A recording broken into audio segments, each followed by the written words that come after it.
அப்ப இந்த நிலையை எல்லாம் தங்களை உருவாக்கி நாளைக்கு மறுமையிலே விழுந்து விழுந்து விழுந்து வணங்கி வணங்கி வணங்கி உலகத்துக்கு நீ கேட்டாய், உலகத்திலே உனக்கு எல்லாம் கொடுக்கப்பட்டு போய் விருந்தினாக இருக்கின்றாய் என்று அல்ல நாளை கேட்பானே. விருந்து என்னன்னா என்னது? தரிசி முட்டனாய் ஒன்றும் மறுமைக்கு உரிய ஒரு நன்மை என்று சொல்வதற்கு ஒன்றுமே இல்லாத ஒரு தரித்திரமாக வந்து நிற்கின்றாயே என்று அல்ல நாளை கேட்கிறதா இருக்கிறாங்க. அந்த நிலை உண்டாக்கு அத்தகைய நிலையை இது உண்டாக்கி மோதி என்று சொன்னா யாரு? ஒடுக்கப்பட்டவங்க. மோதினா ஒன்றும் இல்லாதவங்க, தரித்திரம் பிடிச்சவங்க, முசிபத்து பிடிச்சவங்க. இதெல்லாம் பூராவாட்டம் சொல்றான். இப்ப நம்ம அதை வளர்த்துக்கிட்டே இருக்கிறோம். அவங்களுக்குள்ள அந்த ரங்கத்துல மறுமையில அத்தகைய நிலையை நம்ம அடைய போறோம். அதை வளர்த்துக்கொண்டே இருக்கிறோம். தரித்திரத்தையும் முசிபத்தையும் பேசி நம்ம உருவாக்கிட்டு உருவப்படுத்திட்டே இருக்கோம். நமக்கு தெரியும் அது பாரதூரமான ஒரு விளைவும் நமக்கு தெரியல. ஏன் தெரியல?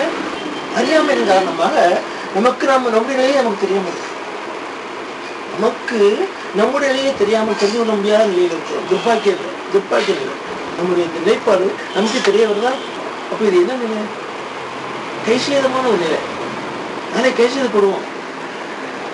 நாளைக்கு நம்ம என்ன செய்வோம்? நம்முடைய நிலை குறித்து நம்ம கைசேதப்படுவோம். இடத்துல எனக்கு ஏற்பட்டு எனக்கு நேர்ந்த கைசேதமே, எனக்கு வந்து கேடு யாரு?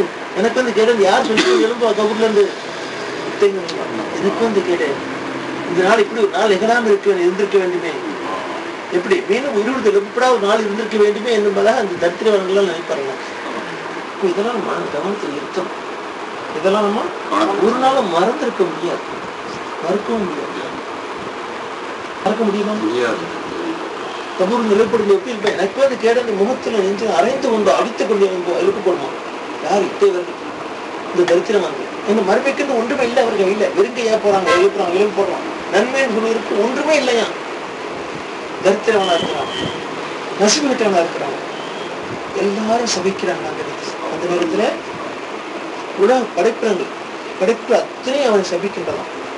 இந்த பூதி இந்த உலகத்தில் அல்லாடைய கோபத்தையும் சாபத்தையும் தேடிக்கொள்ளலாம், அல்லாடைய தண்டனையை தேடிக்கொள்ள வந்தது என்பதா அத்தனை படைப்புகளும் மலர்களும் சரி, அத்தனை புட்பூண்டுகளும் சரி, அத்தனை கால் நம்ம தடம் பதிக்கிறோம் இல்லையா, மண் பூமி, அதுவும் என்ன செய்யறாங்க? சபிக்கிறாங்க.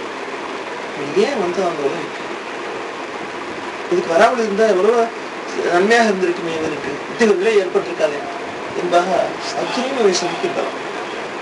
அம்மாவும் சபிக்கிறாங்க. அவர் நாசமாக இருக்கலாம். அவங்களால் அழகு சும்மா அவங்களால் அழகு அவர் நாசமாக இருக்கும். அவருடைய போக்கில் அவர் வெட்டி விடுங்க. அவர் யாரோ ஒரு கூட்டம் வருது, நாமெல்லாம் சரியா தரணும், சரியா தரணும், நம்ம ஏமாற்றி கொள்ளக்கூடாது. புரியுதா? என்ன செய்யக்கூடாது? கேசமா கஷ்ட வளர்றாக எல்லாத்துல விடுங்கையினாக வந்து இருக்கின்றாங்க. எல்லாம் கேட்கக்கூடியவங்க எல்லாரும் சொல்றாங்க, கேட்கக்கூடியவங்க இருக்கு. விருங்கனாக உழைச்சி உழைச்சி உழைச்சி உழைச்சி உருக்குழஞ்சி போய் கடவுள் நஷ்டக்கணக்கு போட்டா எவ்வளவு நமக்கு கவலையை உண்டு பண்ணும். அந்த நேரம் எவ்வளவு நெருக்கடி உண்டாக்கும். நம்மளுக்கு அதிகம் நன்மையான காரியங்கள் செய்யணும்னு சொல்லி கடைசியில் என்ன செய்யக்கூடாது? நஷ்டங்கள் வந்து முடியக்கூடாது.